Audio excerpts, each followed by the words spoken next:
welcome to Start Player 1. I'm Brandon Knight. And I'm Shirayuki. And we're playing Code Realized, Bouquet of Rainbows. World of Saint Germain, as he's teaching us about the land and the history of London. Circle. There we go. Alright, tell me about it, Count. Saint Germain nods, then begins to talk. London's beginning lies far back in history, and has origins as a settlement of the Roman Empire long ago. Since then, London has continued to be prosperous as the center of Britain's history. Much like the other cities, London's development followed a natural path in step with the advancement of civilization. But 13 years ago, due to the influence of a single man, Isaac Beckford, London's deviated from the natural course of history and the world. Isaac Beckford, my father. I continue to listen as Saint Germain talks. Listening to him, I feel as if his words are spreading the history of London out before my very eyes. He continues to speak about how London developed. Isaac Beckford. When he was discovered by Queen Victoria, everything began to change. He altered London in a drastic and fundamental way. Isaac was the one who conceptualized the plans to reconstruct London into Steel London, a city and massive fortress. At the time, London was in crisis. The previous king, Queen Victoria's father, has been expanding his colonies too rapidly and was being frowned upon by other nations. At the time, there was so much tension that practically anything could have sparked a war with the rest of Europe.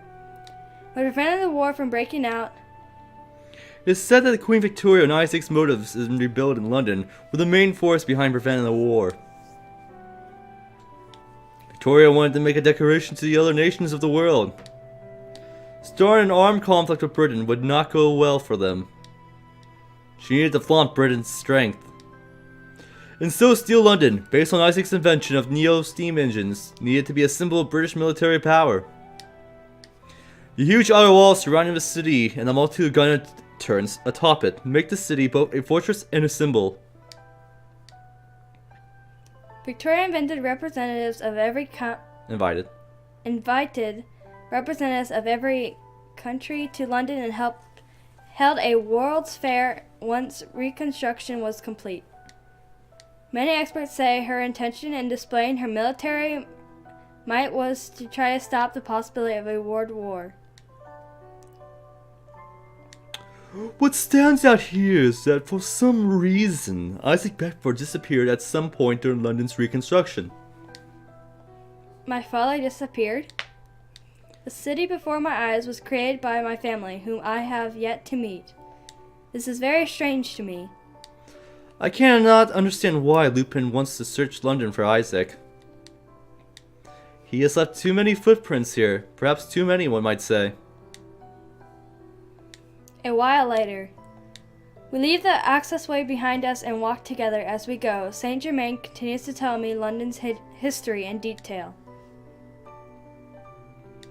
There's likely a great secret slumbering here in London.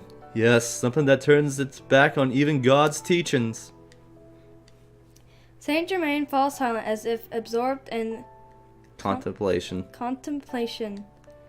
His usual kind smile disappears, and I sense that he has sunk into the depths of thought. Count, what's the matter? Oh, excuse me, I couldn't help but think about what kind of secrets may be lying here. I look at Saint Germain, smile, think for a moment, and then speak up. Saint Germain, you're very mysterious? That's probably the correct thing to say. Yeah. You're very mysterious. Mysteries? Whatever makes you say that? I never know what you're thinking, but you make me feel safe. Is that so? I'm glad you feel that way. There's something I've been wanting to thank you for. Thank me? For what? Thank you for letting me live in your mansion, even though you barely know me. Oh, that.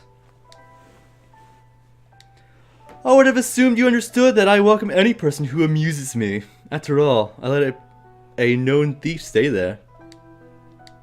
Do I amuse you? Yes, you're definitely quite interesting, and... Saint Germain looks into my eyes. His face is so handsome and perfect. I can tell by looking into your eyes that you are a kind person and worth helping. Thank you, Count.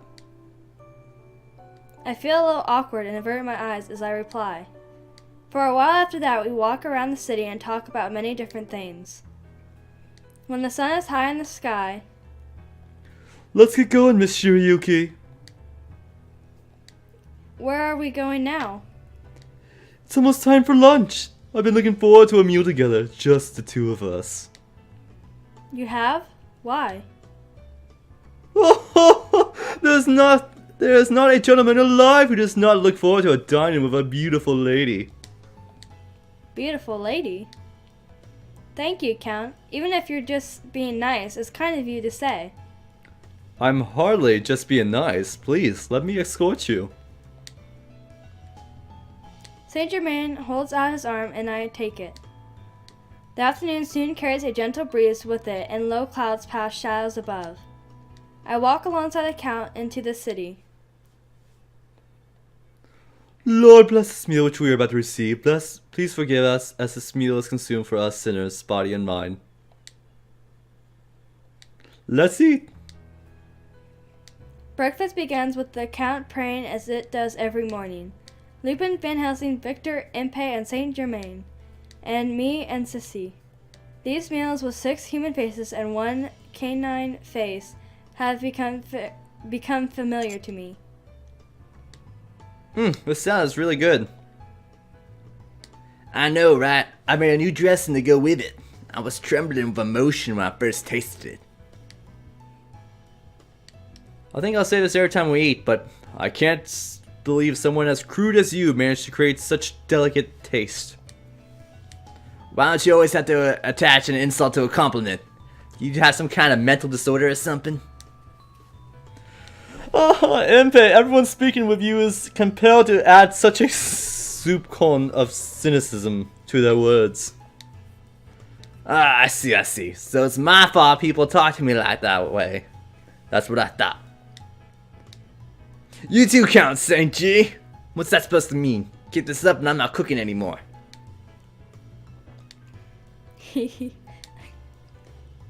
Huh? You're all so funny. Oh? What's the matter? Did you see that? I most certainly did. She wasn't shy about it. How can I miss it? What's going on? Shirayuki, everyone including myself is surprised to see you laughing, as if you're enjoying yourself. I was laughing? Oh yes, twiddling like a schoolgirl. You have a very nice smile, you know. Nice. Your cuteness comes out even more when you smile. All hail the future Mrs. Barbicane. Don't force a marriage on her, dolt. It's been a while since I've really laughed. It's the first time we've seen it. Yes, I was somewhat concerned that perhaps you were incapable of laughing at all. What? You're always acting like you don't care about her, but you were concerned about her after all. Quiet. I said somewhat. We've been trained for some time now. It's natural to form some type of attachment. Van Helsing, you're more complex than I thought. Maybe you're just pure, I guess. Shut your mouth, Impey. The next time you insult me, you're done. Whatever. If you make fun of me again, you're not getting any more of my food. Oh, both of you can be quite lively as you want, but don't spill the food. Those two are always fighting. Whoa, Sissy, get off the table. Perhaps he's excited as well to see her smile. This needs to become some sort of annual holiday. I think my smile made this meal more lively than usual. You guys, it's embarrassing if you all make a big fuss over it. You made them so happy they couldn't help but cause an uproar. They were able to see someone they care about smile. Really? Yes, of course. Please continue to show us that smile of yours.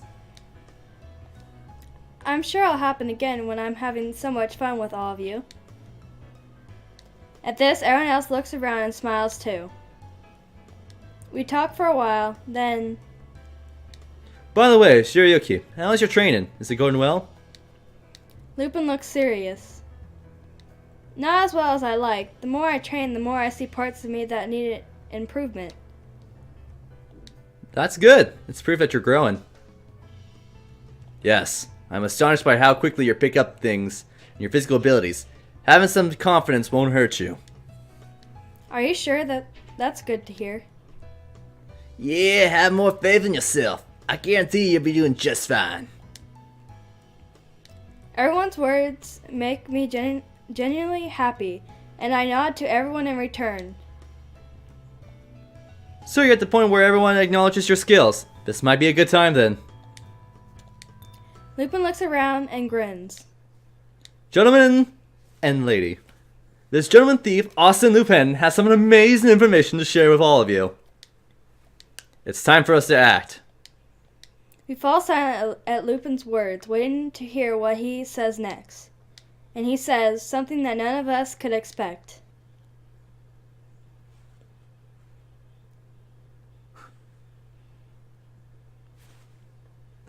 Chapter 4, Train Snatch. Come on, tell us already. We're gonna kidnap Twilight Slater. For a moment, we were all struck by what Lupin had just said. Sorry, I believe I misheard you. Could you say that one more time? We are going to capture the highest ranking member of Twilight, Britain's intelligence agency. Hold on, just a second. That's a pretty bold claim you just made. Are you for real? We made plenty of precautions and countermeasures, but I'm not optimistic enough to think we can't hide here I'm not optimistic enough to think that we can hide here forever. A protracted battle puts us at a disadvantage. We need to take a decisive action. The action will be kidnapping. Lupin nods with determination. The head of Twilight will be a central figure for many different plans. The most effective way for us to gain some ground on all the unknown is to ask the one responsible directly. A key figure in all of us achieving individual goals. You believe that the leader of Twilight is this very person? Lupin quietly nods. I see. That's why you had to decide on capturing this person. Saint Germain says this as casually as asking for a glass of water. Lupin nods. But wait, if we're going to capture this person, then you must have found some information about him. This person is the head of the entire nation's intelligence agency, Lupin. How did you even come across this information? Who do you think you're speaking to? I am the great thief, Arsene Lupin. Treasure to or knowledge, it's all the same. You stole information about Twilight from where? Oh, that? Well, I was strolling through the city a while back. I sensed that someone highly trained was following me. I figured that it was probably a Twilight agent, and after I lost my tail, I decided to turn things around and hunted him down. After that, I just put on this stuffy uniform and went around asking other agents. Good work today, by the way. Oh, I see. So you're gathering information using your usual tactics of disguise. It's quite impressive that you're able to go unnoticed within the walls of the first-class intelligence organization. There is no one who can compare to you when it comes to outsmarting people. It's just not that impressive. It's scary. Lady Luck had a hand in it, but a good thief always turns a lucky break into opportunity. From there, I just ran around trying to get proof of what I found. Last night, I finally knew for sure. You're aware that Twilight is the most elite agency in the country, right? Not only did you catch them, you countered It's nothing to be surprised about. Always had a talent, and I received an excellent education. Education, like a thief academy? Perhaps it means something similar to the training I myself was undergoing. And where will this Twilight leader be appearing? I take a breath in Anticipation. Something about Van Helsing's expression gives me chills when our eyes meet. You look pretty scared right now. That person you said that you're after. Does whoever you're pursuing have something to do with this? There's no need for you to know. The air is tense and my chest is tight. The dining room falls silent for a while and the Count is the first to speak. And where is your target going to appear? I'm sure the difficulty of this plan will be affected by the locations of this heist. A train. What's a train? Everyone looks at me in surprise. Is there something I should know about? I feel a bit embarrassed as I ask. You don't know what a steam locomotive is? It's like a big iron horse that eats coal. An iron horse? Perhaps it's something like an automobile. This seems like the sort of thing it would be easier to show than to explain. If we're going to execute Lupin's plan, she'll be seeing one soon, whether she likes it or not. Lupin nods and continues. Our target is supposed to be boarding from the nearby Waterloo to inspect a military factory in the northern region. The information I obtained regarding his personal guards and the inspection, I'll share the details with you all later. Did you steal any actual documents? Of course not. If they realized I stole anything, they would change their security. I memorized the main points. They'll be least likely to suspect us when the train is in motion. We'll hide on the train and whisk the target off his feet. Did it ever occur to you that this plan might be a little too, what's the word, bold? I agree with Victor. Lupin had repeatedly told me in my training that you should never commit to a battle that you aren't sure you can win.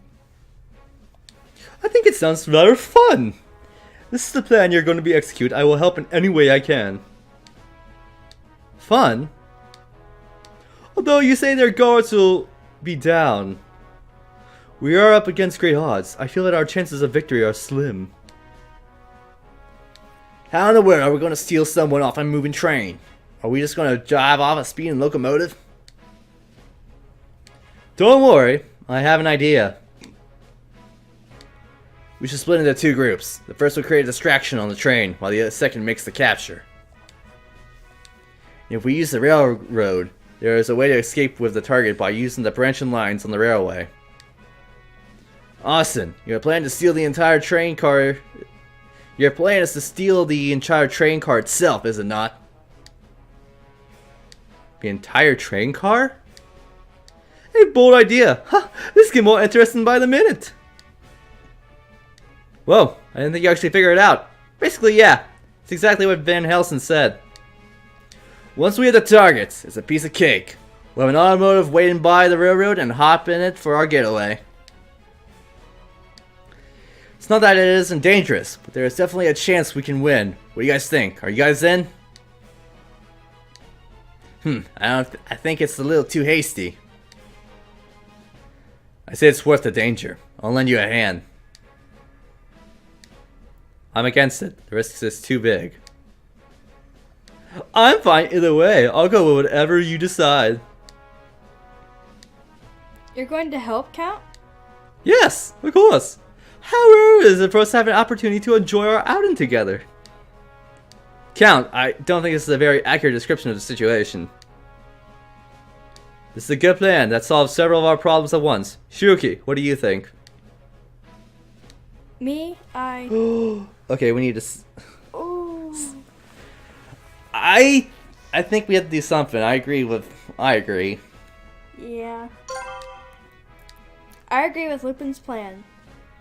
Because your chances of failing are always zero. Isn't that right, Lupin? Exactly. It doesn't matter if Arsene is with us.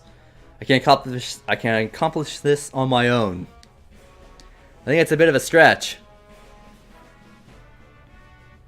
Then, everyone willing to give us a shot? We all nod in determination, agreeing with Lupin's sentiment. Yep. I won't let you down. I promise. Let's get into the details now. But there's one thing I want to say. To put our own lives first, right? Exactly. You're catching on quick. It was all you said in training. Lupin gives me a small bow. Shirayuki, we didn't skimp on your training. The best minds around helped you. Don't worry. It'll all come in handy. I'll do my best. Is everyone alright with that? Since it seems we're all in this together, I'll do whatever I can to help. The question isn't whether you'll help, but whether or not you'll be in the way. It's time for my secret device to release their fire.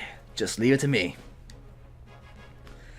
I'll be taking part in the battle as well, though I pray that in-phase inventions do not literally go up in flames. Saint G, how could you say that? Great! Our chances are much better with all of us taking part in this plan. Let me explain the details now. Lupin spreads a map out on the table. We gather around it and take in the highly detailed notions of all over it. Then we begin to make plans. For the next few days, things are chaotic. And we will end it there. So now we're gonna do the kidnapping now. Things are getting intense. So if you guys are liking what you're seeing, like, comment, subscribe down below. And as always, we'll see you guys on the next Star Player 1 episode. Bye!